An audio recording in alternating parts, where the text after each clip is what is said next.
Hotel. I found that very intriguing. The Dewberry Hotel has been put up for sale. We'll talk about that today. Are we live on Twitter, J-Dubs? Let's see. Yep, now live on Twitter. Thank you very much. Now live on YouTube. I will confirm the group here in a matter of moments. A lot we're going to cover on the show. Thank you, Ginny Hu, for the retweet on Twitter. We're going to get rocking and rolling here in a matter of moments on the Thursday edition of the I Love CVille show. J-Dubs is going to confirm LinkedIn. J-Dubs, we are up and running on YouTube. Thank you very much. Appreciate that.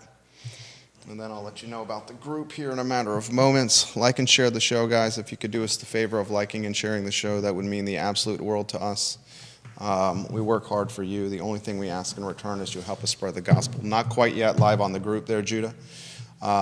Does downtown Charlottesville need another hotel? What is the value of the Dewberry skeleton that is now for sale? We'll talk about that today on the program. Jax's Bar and Grill in Crozet is closing. You guys see the news about Jax's Bar and Grill closing? We let you know on this talk show that there were going to be a lot of businesses that were closing before the end of the year, and the dominoes are falling as we highlighted. Let us know. We are not live yet on LinkedIn, Judah. If you could confirm that, that would be great. In fact, I'll restart it. Okay. Judah's going to restart LinkedIn, and then we can get rocking and rolling here. All right, at the 35-minute marker, why don't we get started here? You connect the group and LinkedIn, if you could, please, and then we can start the show. All right.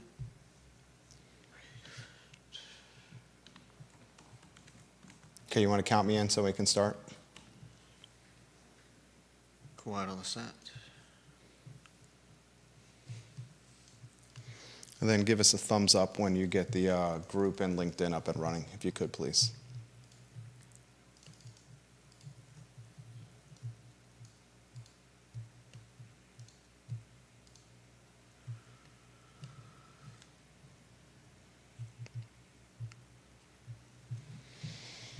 Guys, good Thursday afternoon. Thank you kindly for joining us on the I Love CVille show. We appreciate you watching the program. If you could do us the favor of letting someone know in your life, in your community, about the I Love CVille show and help us spread the gospel, that would mean the world to us. That's the only thing we ask of viewers and listeners, is spread the word of the I Love CVille show. We work hard for you, and that's our only ask, ladies and gentlemen. A lot we're going to cover on today's program.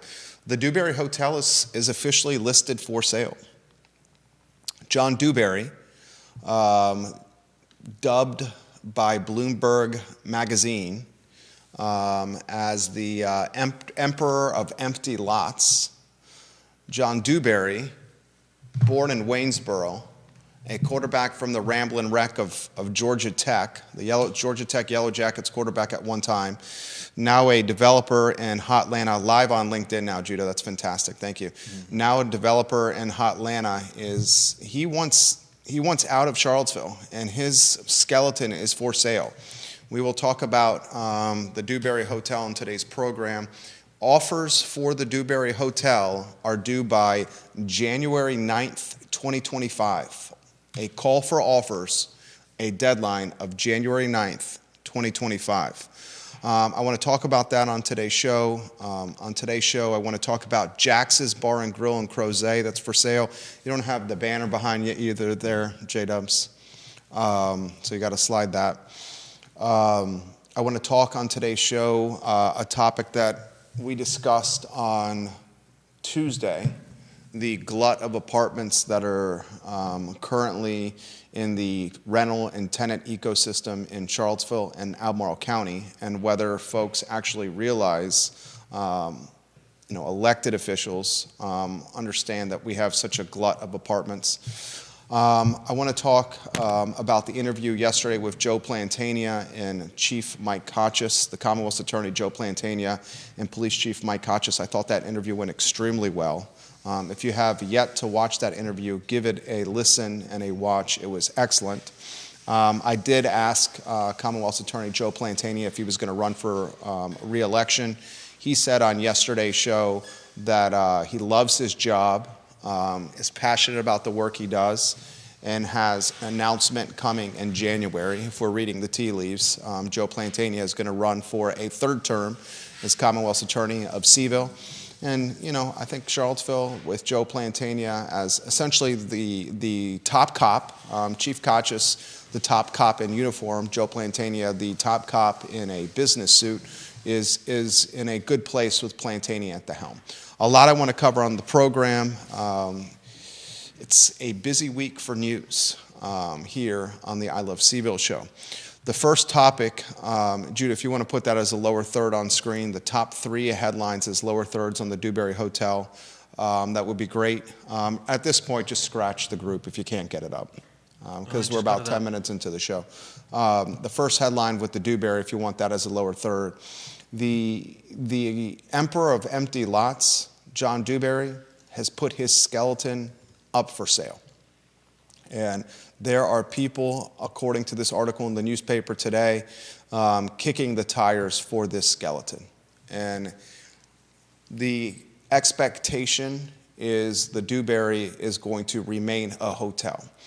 A lot of folks were surprised, and I was surprised when I read that the skeleton is still completely usable, feasible, and has value, and the skeleton, the steel structure, does not have to be torn down. What does have to be torn down, all the electrical work, all the HVAC work, all that has to be torn out and replaced. But the steel structure itself is salvageable, and as the folks that are looking to sell Dewberry's position on the downtown mall, they said it gives whoever buys this position, the dirt and the steel structure, a big head start on development, on the cost of development. So I'm going to ask you this question. This steel structure has seen many different phases or plans for its use. John Dewberry said hotel at first, boutique hotel. He said luxury apartments at one time. Michael Payne, when he was running for his first term for Charlottesville City Council, was trying to politic and campaign, in some ways strong-arm the city into affordable housing at the site of the Dewberry Hotel. Michael Payne, in a lot of ways, was the driving force of killing a deal that fell apart in the bottom of the 9th inning, a deal that had the city of Charlottesville and then city councilor and attorney, then mayor Mike Signer, negotiate a parking arrangement, 75 parking spaces in the Water Street parking garage, and some tax breaks on the development of this hotel. And when Michael Payne was campaigning for his first term on city council, this was, right in the middle of racial unrest, civil unrest in downtown Charlottesville, that climaxed with August 11th and August 12th, the death of Heather Heyer and Nazis and armed racists in downtown Charlottesville. The climate, the mood in Charlottesville was fragile, and Charlottesville was searching for its identity. Charlottesville was searching for its soul and its brand in a lot of ways as armed Nazis. And the Klan, the Ku Klux Klan, came to Charlottesville. So during this time of civil fragility, of humane fragility, of unrest, Michael Payne, motivated to become an elected official, politicked and campaigned council and politicked and platformed for himself that we should not be offering tax breaks to wealthy, white, out-of-market developers.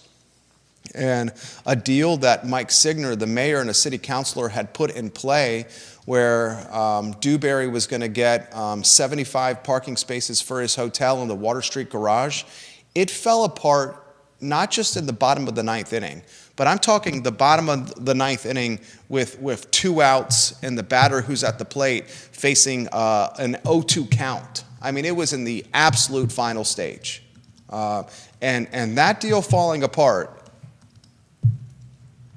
Payne gets a lot of this. I know there were 3 counselors who voted against this deal was it Kristen Zakos, Bob Fenwick, and Dr. Wes Bellamy, with Bellamy and Fenwick actually changing their vote. Initially, they were supportive of the 75 parking space arrangement and the tax breaks for Dewberry. Then they changed their vote after hearing what Michael Payne had to say, after having a feel for the civil unrest that was happening in our community.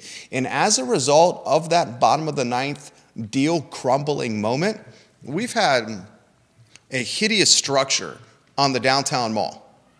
You're talking 16 years of hideousness, where my parents, they come every time to visit us in Charlottesville. They're like, how is this still here? It is so ugly. Well, we may be turning a chapter, viewers and listeners, on the Emperor of Empty Lots, as he's finally said, I want out of Charlottesville in my position on the downtown mall. A couple of things stand out to me when it comes to this story. First, the assessment on this property, city records, $8.9 million for this structure. $8.9 million, 201 East Water Street. You can look this up on the GIS. I'm on the GIS all the time. One of the clunkiest websites you will find. In fact, the Albemarle County GIS is even worse than the Charlottesville GIS. John Dewberry acquired the property for $6,250,000 at public auction in 2012. The initial stakeholders in this project, one, Halsey Minor. He's the founder of CNET. Halsey Minor has since filed for bankruptcy, and he had to divest his ownership stake in this Dewberry Hotel. He wanted to build the hotel there along with developer Lee Danielson. Lee Danielson, it was initially his idea of a luxury hotel in the downtown mall. He purchased Lee Danielson the site from Central Fidelity Bank in 2000. And Danielson was going to partner with Halsey Minor to build a special place, a luxury hotel on the mall, where the mall was very different in 2000 than what it is here in 2024. Today in 2024, you have a hotel that's being planned by Jeff Levine, a Marriott brand hotel right next to the Omni. Today, you have a hotel that is right across from the Lewis and Clark statue on West Main Street. It's right there on the corner. Viewers and listeners, help me with the brand of that hotel that's on West Main Street across from the Lewis and Clark statue, right across from the bus station. Today, you have a hotel, the Cork Hotel. What is that now, the Doyle Hotel? Right on West Main Street. That's a luxury boutique hotel. Today, you have the Kimpton Forum Hotel that has 198 rooms. You have hotels all over Charlottesville. Evidently, despite what us locals are seeing, so many hotels in Charlottesville, there evidently is still not enough supply to meet the demand. There's 988 hotel rooms in the Charlottesville area, according to real estate firm CBRE, 988. To put in perspective that there is not enough supply to meet demand, in the business model, the marketing brochure to sell the Dewberry skeleton, CBRE says whoever buys the Dewberry skeleton on the mall can charge $600 to $800 a night during peak time. That's bananas to me. $600 to $800 a night in peak time for the Dewberry skeleton. Shows you we don't have enough supply. This will dovetail perfectly to the apartment conversation that I want to have, where I think we may have an oversupply of apartments, and my concern is this the next bubble that's going to rear its ugly head in the city? I'll table that for now. Since Lee Danielson thought of an idea of building a hotel in the downtown mall, since Lee Danielson partnered with CNET founder and tech tycoon Halsey Minor to build the structure we see on the mall right now, since Halsey Minor filed for bankruptcy and Halsey Minor had to literally sell art that was on the walls of his home to pay the debt of what he owed some folks and some entities. That's how bad it got for Halsey Minor. Since John Dewberry purchased the Dewberry, the Halsey Minor, the landmark, whatever the hell you want to call this thing, the skeleton, for what? $6 million and change, $6,250,000 at auction in 2012. Since Dewberry got pissed off with Charlottesville City Hall about a deal falling apart in the bottom of the ninth inning, a deal negotiated by Mayor Attorney Mike Signer, a deal that fell apart because of Michael Payne and because of Bellamy and Fenwick changing their vote. It ends up getting shot down 3-2, 3 votes to 2, saying, no, we're not going to give tax breaks and 75 parking spaces below market to this out-of-market developer. Since all that has happened, Charlottesville and downtown in particular has gotten significantly more hoteled. And you rotate those lower thirds, J-Dubs, for these here. Those 3 lower thirds, if you could. And then I'm going to weave you in the mix to get your comments. I'm going to get the viewers and listeners in the mix as well. Currently, a hotel is in the works, a Marriott brand hotel next to the Omni Hotel. I'm going to ask this question, and the first thing I want to emphasize is getting the skeleton and turning it into something is great for Charlottesville. It is absolutely great for Charlottesville. We need this skeleton to turn into something. We need the skeleton to turn into something. But I want you to think about the projects that are currently in the works right now in downtown Charlottesville. You got a Marriott brand hotel that's coming next to the Omni. You have, and that's a project led by Jeff Levine. Lives in North Garden, has a house in Manhattan. The guy who did the project renovated the Blue Moon Diner and built apartments around it. He also owns the University Tire building on West Main Street. You got the same guy, Jeff Levine, talking about buying Violent Crown, the movie theater, to build apartments there. 13 stories, 18 stories, who knows how many stories it's going to be there. But he's talking about constructing an apartment tower there. You've got the Dewberry skeleton that has a call to offers on the 9th of January. Whoever wants to buy it needs to get their offers in no later than January 9th, and then Dewberry's going to make a decision. I'm going to ask you this question. Can downtown Charlottesville sustain, can downtown Charlottesville, how long can downtown Charlottesville survive if at the same period of time you could have construction on the Dewberry Hotel skeleton, construction in the Artful Lodger spot where the livery stable, Artful Lodger, that shopping center, it's going to be converted into a hotel, and potentially Violet Crown getting sold to build an apartment tower. You would have potentially 3 major projects, certainly 2 projects. I think we know the Marriott Hotel is going to go where the Artful Lodger livery stable shopping center is going to go. That's a lock. Whoever buys the Dewberry skeleton, a call to offers on the 9th of January of 2025, whoever buys that skeleton and spends millions of dollars on a skeleton is going to move quickly with building a hotel. That project, I'm going to say, is very likely to happen. Let's say at minimum, there's going to be 2 hotel projects on the downtown mall at exactly the same time. 2 hotel projects on the downtown mall at exactly the same time, ladies and gentlemen. And potentially a 3rd project if Levine can get what he wants with the Violent Crown conversion into apartment towers. What are your thoughts on that? What are your thoughts if you're a business on the mall and 2 projects like that are happening at the very same time? I mean, such is life. Such is life. What are your thoughts on what that could do to downtown in the short period of time? These are questions that need to be offered, need to be asked. Does the city offer any kind of meal tax break, any kind of rent break on the alfresco dining charges for the restaurants on the mall?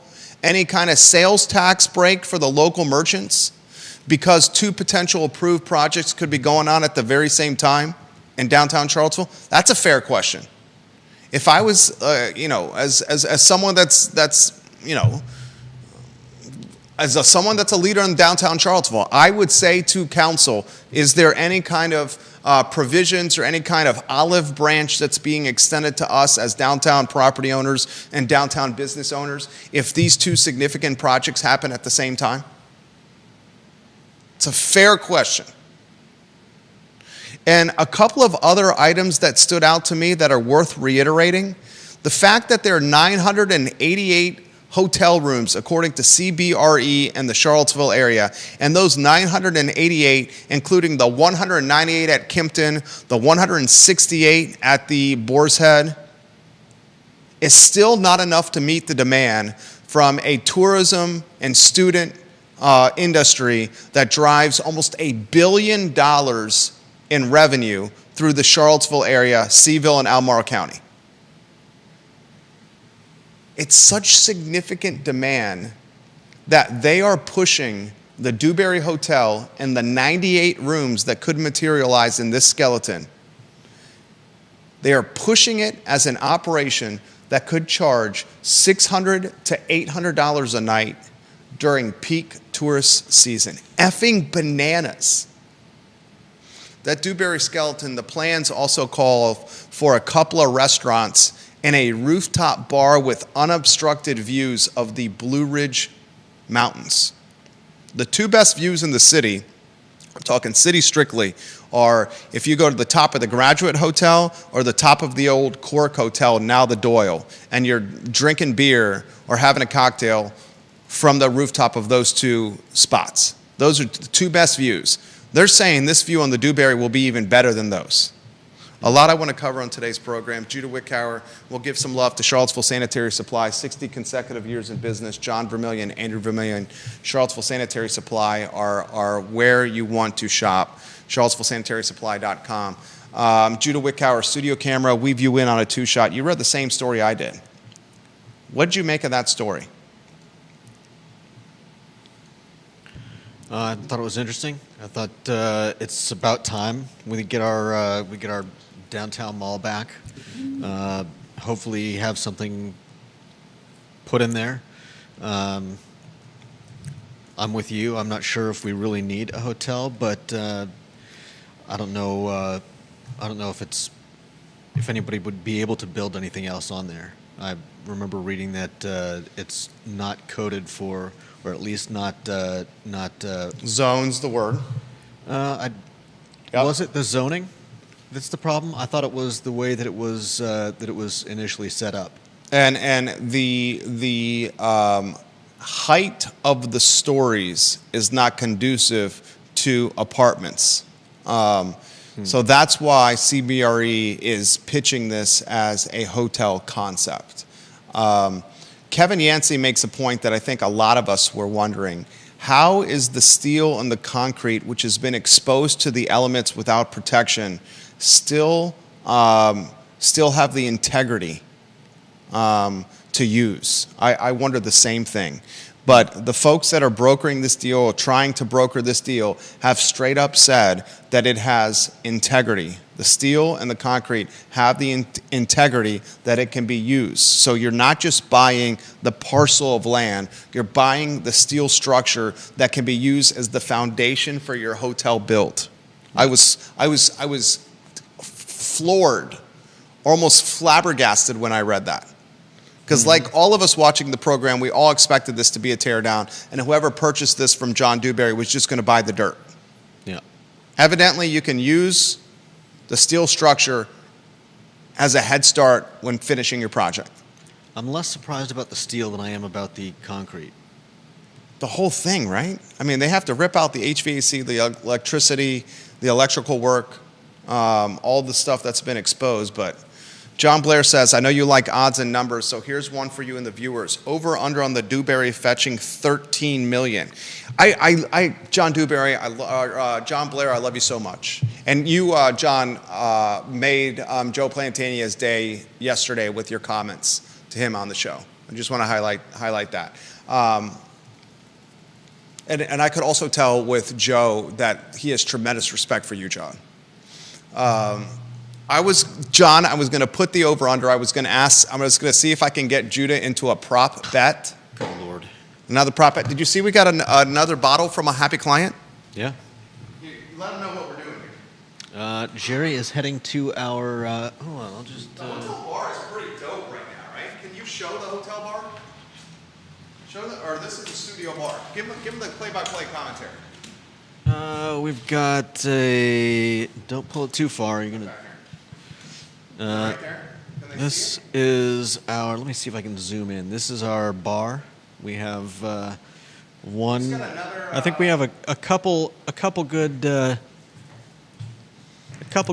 drinks on there. Okay, let's go back to a two-shot over there. We just got a happy client dropped off today in a nice gold-wrapped with a ribbon, some Glenlivet, 12-year-old single malt Scotch whiskey. Nice. Age 12 years, that ain't bad. I was going to do, John Blair, a prop bet and try to get Judah into a aged Scotch proposition bet, and I was going to put it at $12 million. Do you think, Judah, that this and buyers and sellers, this is a great question for Deep Throat. This is a great question for the commercial brokers that are watching the program. This is a fantastic question, frankly, for Rob. Rob, are you watching the show today? Rob Neal, this is a great question for you. Scott Thorpe, this is a great question for you. Lonnie Murray, this is a great question for you. Lloyd Snook, Michael Pruitt, great questions for you here. James Watson, right up your alley here. Does the hotel at closing, the skeleton, if I put the over-under at $12 million, does it sell north of $12 million? South or north of $12 million? Deep Throat, I'm very curious of your take. John Blair, what's your take on that? It's assessed at, what was the assessment? Was it 8.9? Yeah, it sounds right. 8.9 million? It's assessed at 8.9. Assessments are always below market value. Does it trade north of 12? Do we want to put a prop bet on that, Judah? I don't. You do not want to put it? Why? Why would I want to put a prop bet on that with you? Why not? Because real estate is your thing and it's not my thing, and there's no way I'm stupid enough to go in on a prop bet with you. You did the Lewis Mountain prop bet. Yeah, I was stupid enough to do that. Why would I do it again? I wouldn't say you're stupid enough. I mean, I had no way to judge anything about that bet. Neither did I. Yeah, you had a much better idea than I did. You could have negotiated the number on the listing, the number If on I the... had any idea what I was talking about. Okay. Are you going to be bringing that bottle of scotch to the studio bar anytime soon? Yeah. Okay. 12 million. Over or under on 12 million? John Dewberry's been paying about $65,000. Deep Throat, I got you on deck here. John Dewberry's been paying about Rory Stolzenberg put this on Twitter, the planning commissioner. He's been paying about $65,000 a year in taxes. Obviously, that number goes up since Dewberry purchased it. So I'm just going to use the rough number of $65,000. So Dewberry acquires the property at auction in 2012. So he's got, let's go, 2013, 14, 15, 16, 17, 18, 19, 20, 21, 22, 23, 24. Let's call it 12 years. That 12 years, let's just use the number 65,000 Stolzenberg put on Twitter. Mm-hmm. The whole 12 years he wasn't paying $65K, but let's just use it for the sake of the talk show and to keep it simple. 65,000 times 12. 663? 780K Dewberry has paid in back of the napkin taxes to the city on this hotel. Remember, they couldn't call it blight in eminent domain, the skeleton, legally, because Dewberry was paying his taxes and he had secured the outside of the hotel. That's a bananas number. This dude has paid, and you know, bananas is relative. I mean, bananas to us, 780,000 is crumbs for some people, right? I just saw on CNBC that Elon Musk is worth $480 billion. The most powerful man in the world is not Donald Trump. The most powerful man in the world is Elon Musk, the man who got Trump elected, who also has the most money in the world and is running four of the most impactful companies in the world. $480 billion Elon Musk is worth. Think about it. I mean, that's just incomprehensible, right? Now, a lot of that is tied to stock. A lot of it's Tesla stock. So you could say it's just, you know, but that's crazy. 780,000 Dewberry's paid in taxes on this. Mm-hmm. He buys it for $6.2 million. If he sells for 12, minus the taxes, He contributed a little bit to the rap that the Friends of CVille, Ludwig Kutner. Did he? Oh yeah, he contributed a little bit to that rap over there. Yeah, a little bit he contributed to it. He had to pay some money to board it up, to put the fence around it. What's that going to cost, like 25, 30K? Dewberry legitimately could walk with a nice pile of money here for doing jack doo-doo. Jack doo-doo. Let's get to comments. Viewers and listeners, let us know your thoughts. Especially some of the names that I rattled off. I would love to hear your thoughts. Deep Throat's always making the program better. Let's get Deep Throat's photo on screen. Deep Throat, will you come on the show? Come on, Deep Throat. And I got a response to that email I sent you yesterday, Deep Throat, about a building in Richmond. I'm working on that. He says, by the way, Dewberry has a case before the Supreme Court. Oral arguments were yesterday. I haven't seen how that went. Dewberry faces $43 million plus interest judgment for trademark infringement. He is trying to get that award reduced. Perhaps the arguments went poorly and he knows he's going to have to pay $43 million. I didn't think about that. That's why Deep Throat's number one in the family. Love you, Deep Throat. And he says that hotel in the corner that you were talking about by the Lewis and Clark is a Marriott Residence Inn. Logan Wells Clalo on Facebook also says it's a Marriott. That I was talking about. So that Marriott by the Lewis and Clark statue was not there when this hotel was playing on the downtown mall. It was not there. Mm-hmm. The Quirk was not there when this hotel was playing on the downtown mall. When this hotel was playing on the downtown mall, Airbnbs and homestays were not a thing. They were not a thing like they are now. Right. When this hotel was playing on the downtown mall in 2000 by Lee Danielson, there was not a Marriott being built by the Omni by Jeff Levine, the Big Apple developer. Yeah. There was no Kimpton Hotel. They weren't there. So it's a very competitive and saturated market, but still, if you build it, they will come. Field of Dreams, James Earl Jones, $1 billion tourism industry, $600 to $800 a night in hotel charges. Jesus, dude, that is obscene. That is New York City prices. My wife and I took a long weekend we went to Tribeca, stayed in Tribeca, no kids. God, it was so nice. The kids stayed with my in-laws. They were kind enough to watch our kids in our home. And we were just able to go up to Manhattan to Tribeca for a Friday, Saturday, and Sunday. Had shrimp and mussels and cocktails on a boat on the water. Bar crawled, went shopping, just no kids. Gosh, no kids. And I think our charges for a pretty nice hotel in Tribeca were under $300 a night. And this is Manhattan. Yeah. Unbelievable. More comments from Deep Throat. He says he would not characterize the Doyle as luxury. There is basically no staff, electronic check-in, and a low-end product. Really? The Doyle's the old Quirk Hotel. I'd call the Quirk luxury. Would you not call the Quirk luxury, the Doyle? I've never been inside. You've never been inside? Never had a reason to go to a hotel. It's a restaurant and bar. One of the most beautiful views. You would enjoy it. They have an art gallery there. They have a shop. I love hotels. I love the transient nature of hotels. I love the luxury of hotels. There's nothing better than going in a hotel room, getting buck-ass naked, and putting the bathrobe on that's provided in the hotels, the nicer hotels, where you get in the bathrobe, and then you just sit back in your bed and kick back. This is when you have no kids with you. In the bath, I just love it. I absolutely love it. I think I would call the Quirk and the Doyle luxury. And he says, as for valuation of the Dewberry, Deep Throat says, the comp that leaps to mind, and this is where I was going to go. Gosh, I love you. I was going to go this way. The comp that leaps to mind is what Levine valued his Artful Lodger site when he brought in a partner. That was around $5 million. The Dewberry has a better location, and much of its construction is done. So I would say this trades between 8 and 10 million. So Deep Throat's taken the under on our 12 million prop bet. Judah took the over on that for a bottle of scotch. Just joking.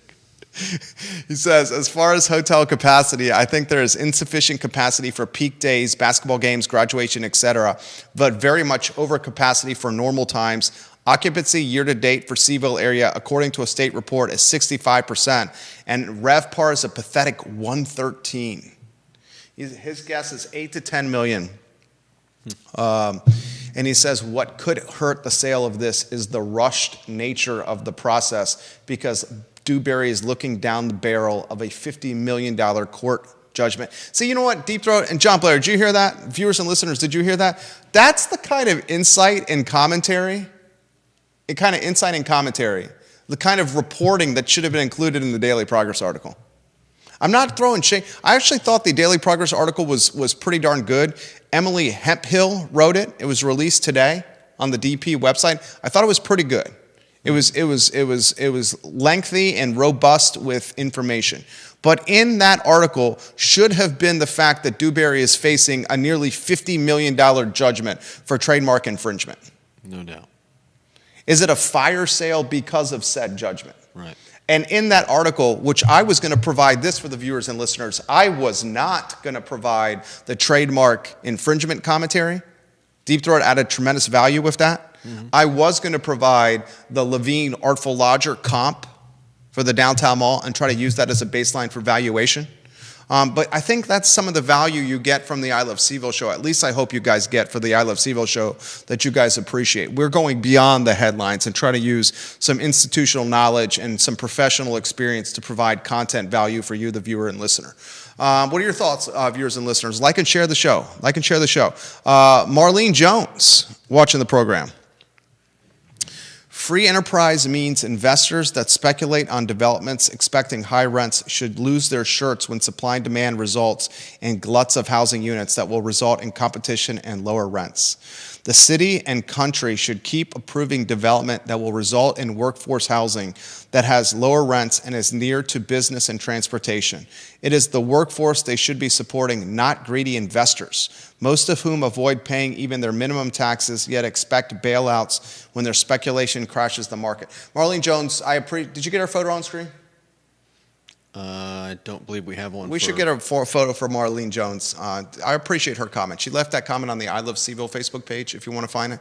I would love to add her to the database. We do. Here we go. We do. We should get Marlene's photo on screen. There we go. I appreciate that comment. That comment can go in a lot of ways. She offered some commentary prior to today's show about what I think is becoming a softening market at best, a bubble potentially, the overbuilding of multifamily housing. And I first started hearing about this bubble, as I said on Tuesday's program, a couple of months ago when I'm at the bar at the Mill Room, and I'm meeting with some bankers about getting financing for a 6-unit project off of East High Street. And they said, our bank ain't financing anything like that. We're not financing multifamily anymore. And they said, see if you can find a bank. And this was 30% down, this good credit, cash reserves, in a history of being a landlord and a partner in the mix as well. That was also more experienced than I was. I've been doing this for 17 years. He's been doing this for like 25, 30 years. I'll get to the multifamily glut here in a matter of moments. I want to dot the I's and cross the T's on the Dewberry. I got a question that's very straightforward for you, Judah. If the Dewberry is sold, and I think it's going to be sold now, because you got a motivated seller, and you may have a motivated seller because of what Deep Throat just highlighted, the right. Nearly $50 million judgment. Yep. The Dewberry is sold, and a project happens on the Dewberry, taking a skeleton into a luxury hotel, 98-room hotel that could command $600 to $800 a night, bananas. If that happens, and construction happens at the exact same time the Marriott Hotel is built next to the Omni Hotel, you will have construction on that side of the mall, on both sides of the mall. Yeah. Cause and effect, collateral damage, and how does the flip book play out in that scenario? Oh, man. I mean, Charlottesville's already got a relatively minor traffic problem. But routing traffic away from the downtown mall, I don't know. I think it depends. How is Charlottesville going to respond? Do they do they work out some type of way to get people to and from the mall during that time period, or do they just let everyone fend for themselves? And what if in the meantime the Violet Crown gets sold and starts construction on there as well? I think these are questions that have got to be asked. That's why we're asking them on the show. Mm-hmm. Business is fragile on the mall right now. F&B, food and beverage, is fragile. Jax's Bar and Grill is closing in Crozet. Just effing open Jax's Bar and Grill. Moose's is closing on December 31. Yeah. I did a post before the show. When Moose's by the Creek closes on December 31st of this year, Charlottesville and Albemarle County will have lost 4 iconic restaurants this year alone. Yeah. Lumpkins, Mel's, Blue Moon Diner, and Moose's that have a combined 122 years of serving the community. That's the type of generational community commitment that can never be replaced. Yeah. 122 years amongst 4 iconic businesses. Mm-hmm. It's a fragile F&B market. It's fragile because it's hard to get labor. It's fragile because cost of goods are causing menu price increases, and menu price increases and expensive labor is also causing menu price increases. And when the prices increase to a point, the consumer says, I can't afford that. Yeah. Especially when American credit card debt is at an all-time high, when housing costs are at an all-time high, when groceries and fuel are still extremely expensive. Mm-hmm. There's less customer base. Right. How does the most important 8 blocks in a 300,000 person region respond to 2 construction projects at the same time and potentially a third in the hopper? Does City Hall offer relief in any capacity? Meals tax relief, alfresco dining relief, the rents paid the restaurants to the city for their alfresco dining. Does it offer sales tax relief for retailers?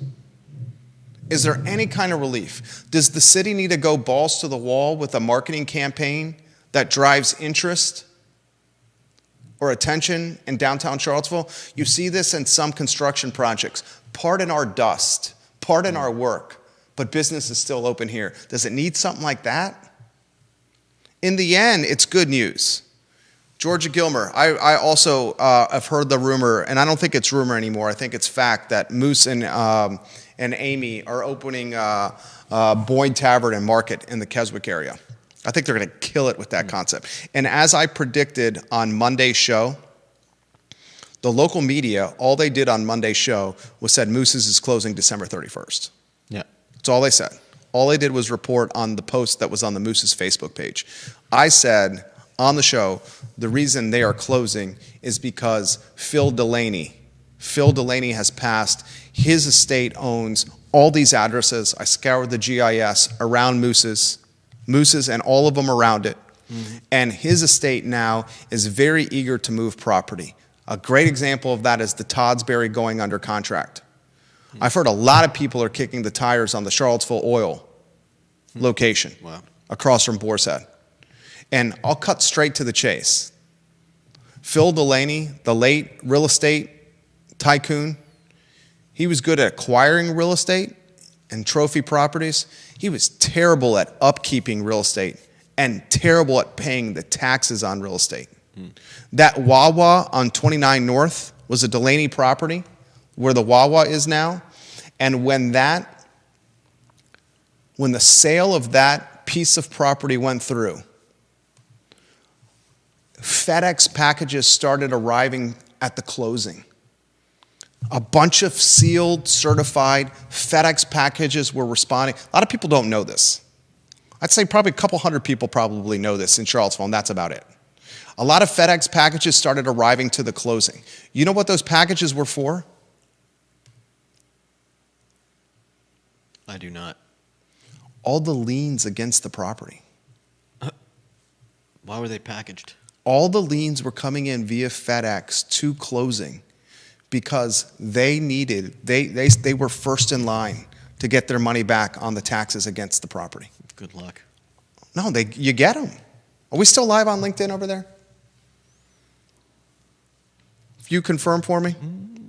A lot of people don't know that. A lot of these properties have so much back taxes due, and now since he's passed, yeah, we're still live. The folks are chomping at the bit to get their money, the local jurisdictions.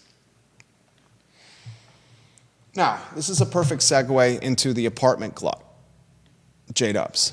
And we can rotate some of those lower thirds on screen. Deep Throat got me thinking on this.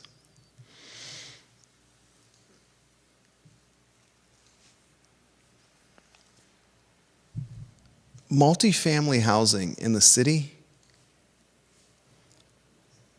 a lot of people aren't realizing is gluttonous a word? It is. That's not the word you want, though. Well, what would be too plentiful in abundance and Overabundant? Overabundant? Just too much of it? Yeah. Now, there's a population of the community that says, good, build it. The more the merrier. It'll drop rents. The rents are too high. Marlene left a comment about that. Marlene, I respect your opinion. I respect your opinion, Marlene Jones. I'm going to send you a friend request, Marlene Jones. Very much respect the comments that you've been leaving. I just sent you a friend request. She said, good, build it. Build it. We need workforce housing, she said. We need housing close to the epicenter of employment, she said. We need these damn she didn't say damn, I said damn. I got to stop cussing. I just got a potty mouth. It is what it is. We need these rents to go down. I get that. Mm-hmm. Livable Charlottesville, the Gilligan gang, they're pushing that. Yeah. Get rents to come down. More housing, get rents to come down. Workforce housing, get rents to come down. You build too much multifamily, here's the risk that you have. Obviously it's going to sit vacant. And if it sits vacant, it's going to spook builders, developers. Mm-hmm. It'll spook them because they can't rent. If it sits vacant, you're going to have banks that refuse to lend on future projects. You're going to have projects potentially crumble. How much longer can the Elysian in Stonefield? Elysian. How much longer can it survive when more than half of its units are vacant and not collecting rent? I mean, it depends how much profit they're getting. How much longer, right? Yeah. You keep building multifamily. Say you build multifamily and say you're able to rent it. Someone's going to come in at a price that's lower and they're going to capture some of the demand. What's the additional multifamily that's built going to do to infrastructure, to schools and roads and transportation, the environment and quality of life? Kate Acuff is on the Albemarle County School Board. And she recently made a comment on the Albemarle County School Board. She said something along the lines of, we're building more. Good God. Our schools are already overcrowded and our kids are learning in trailers. Where did I read that? I think I read that in the Crozet, This Week in Crozet newsletter. Is that what I read? Yeah. I try to read everything, guys, to prepare for this show. The insatiable appetite for reading local and finance and real estate content. Let me see if I can find it. And also in that newsletter, interestingly, the Crozelli, the sandwich shop in Piedmont Place, it's expanding next door, and they got a tiny arcade in there. I think the Crozet newsletter, they do a good job with that one. Where was that? I read it somewhere. Oh, yeah, here it is. It was in that Crozet newsletter. She said this, Kate Acuff, Albemarle County School Board Vice Chair. Every time I drive down the road, I see another development and I cringe. Not because I'm not pleased that our community is growing, but just that I know the impact on our schools. You have an elected official, an elected school board member, saying in a meeting, on the record, every time I drive down the road, I see another development and I cringe. Mm-hmm. Not because I'm not pleased that our community is growing, but just that I know the impact on our schools. What is she saying there? She's saying we're expanding our housing, but not our infrastructure and all the services that go along with. She's saying the schools are overcrowded. Yeah. Very short. It's just saying the schools are overcrowded. That's what she's saying. This is an elected official. In this same Crozet newsletter, and they do a hell of a job. What's this called, the Crozet newsletter? It's called This Week in Crozet United. Crozet United. Hell of a job, whoever's putting this together. I'm pretty sure it's Eric that's putting it together from Stryker Media. In this, I'm going to read a few more paragraphs from this newsletter that I found fascinating. You ready for this? They highlight a project, the Old Dominion Development Project. The plans for the new Old Dominion neighborhood have been updated and are shown in a graphic that they put in the newsletter.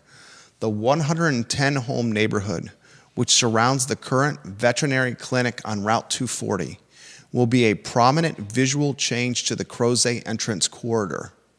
A small portion of a bike lane will be added, and a very dense block of townhomes will hug the northern Mountain View side of the street.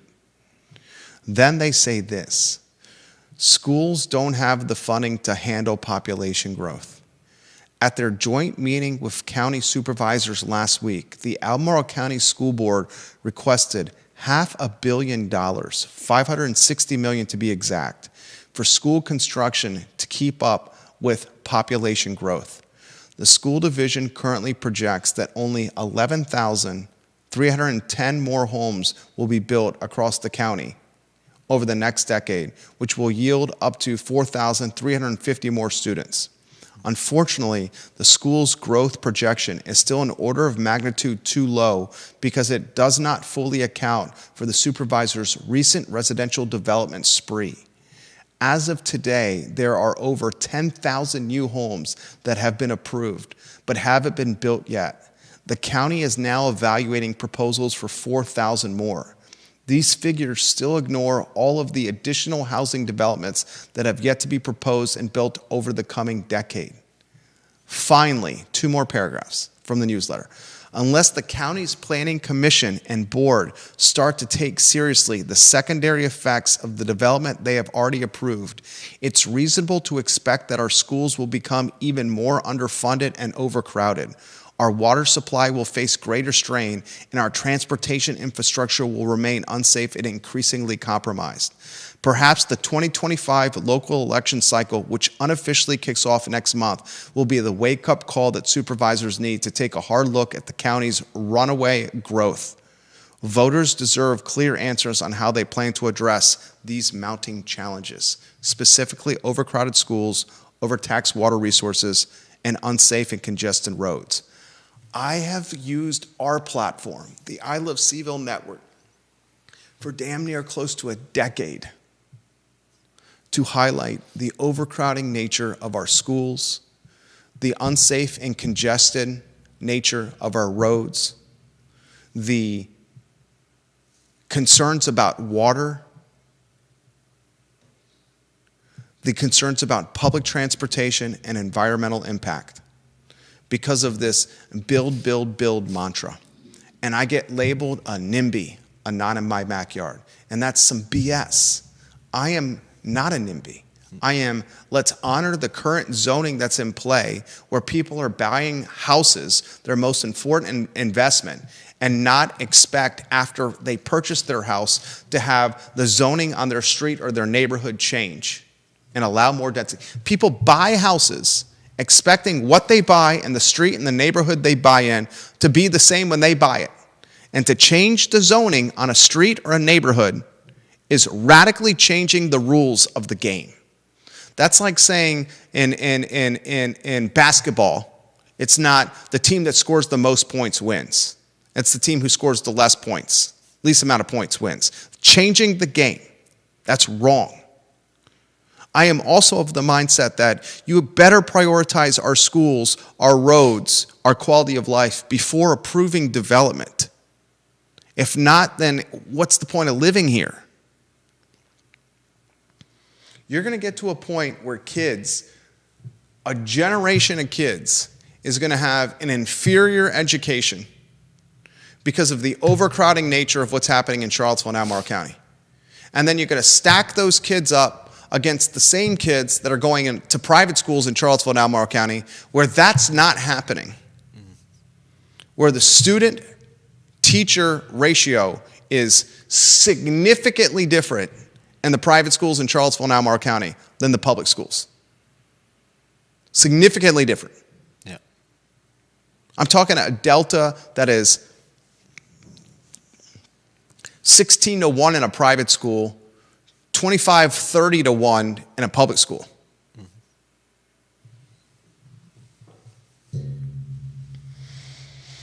Those are some of my current concerns, Marlene.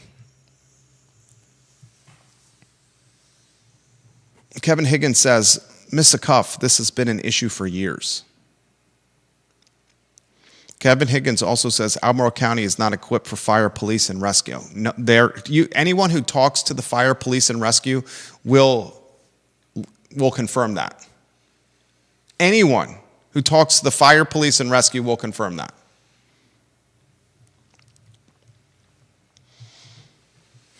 Marlene's got some more comments. Marlene, I respect your opinion.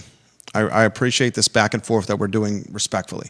She says, why don't developers build condos? I really don't understand. A lot of aging single homeowners would like more options in the city. Really would like to understand the economics of not developing condos and not apartments.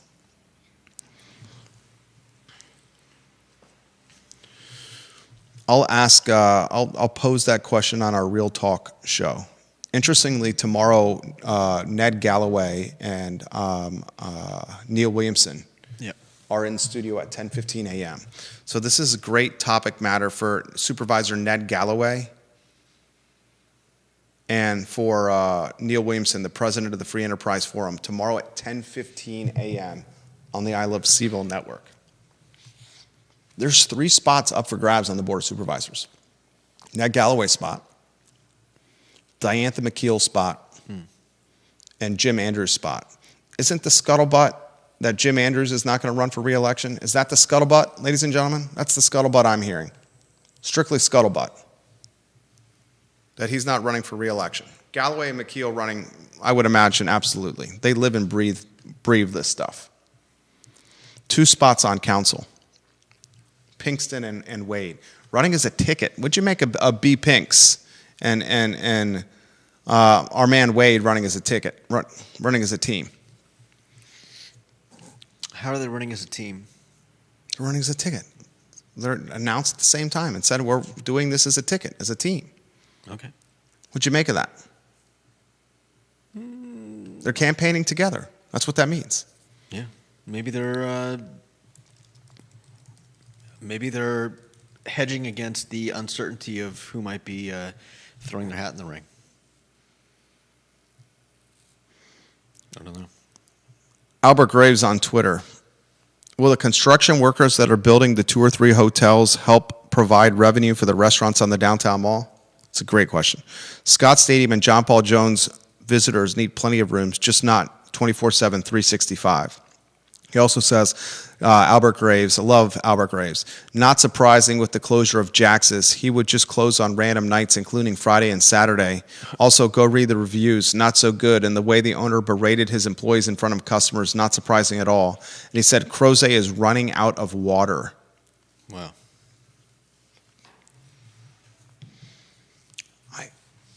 I've been in this community for 24 years.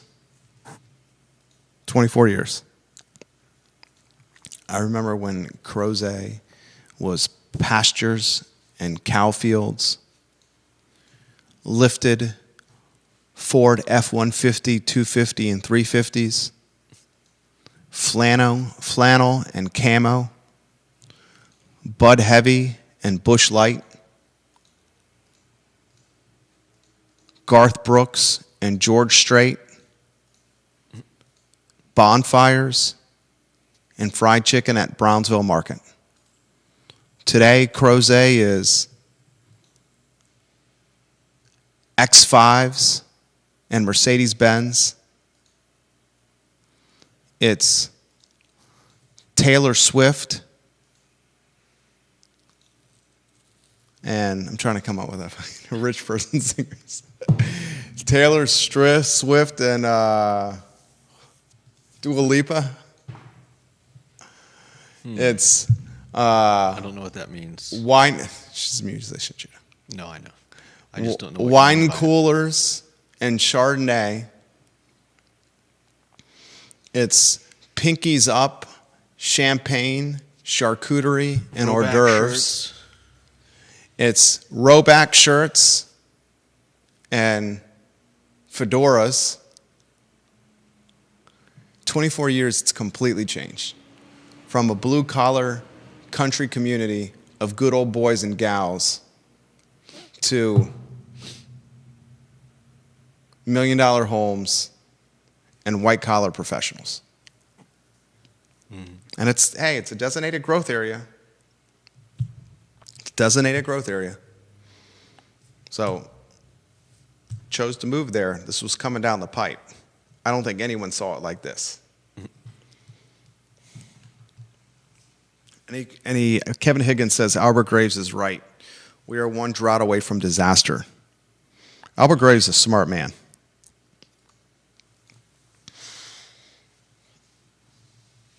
Marlene Jones says Charlottesville Schools has a lot of capacity with existing buildings and plans for Walker as a pre-K. City will start getting best teachers due to union options and potential the city's support for teachers.